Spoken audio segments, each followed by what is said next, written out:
Pabalik na sa Israel ang OFW na si Jimmy Pacheco, ang isa sa 2 Pinoy na dinukot at kinalaya ng grupong Hamas.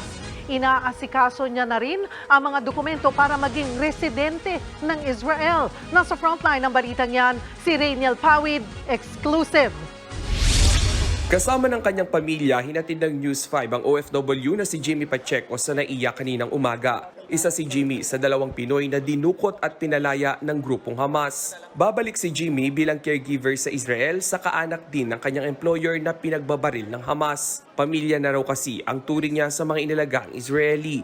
Bago umalis, isang mahigpit na yakap ang ibinigay ni Jimmy sa kanyang misis, 3 anak at nanay. Malungkot, alis naman ako sa pudeng ng pamilya ko.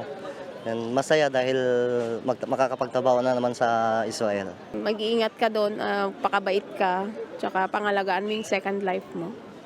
Sa kabila ng mga nangyari sa kanya, nilalakad na rin ni Jimmy ang kanyang mga papeles para maging lehitimong residente ng Israel. Kabilang yan sa pinangako ng Israeli government kay Jimmy bilang isang war victim. Yearly po siguro uuwi na siya. Yung residency po, inaayos po ng attorney po yun. Posible bang dalhin mo yung pamilya? Kapag maayos ko na po siya, talagang papasyal po sila doon siya.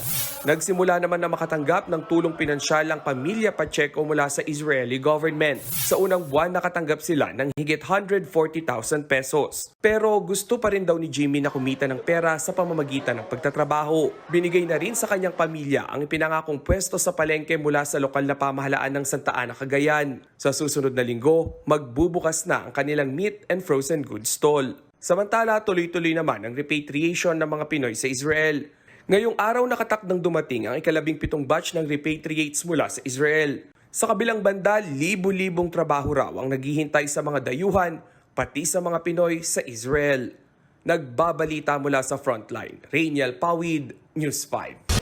Mga kapatid, Cheryl Cosim po, huwag maging huli at maging una sa lahat sa balitaan. Para sa tuloy-tuloy na talakayan sa frontline, mag-follow at mag-subscribe sa social media pages ng News 5.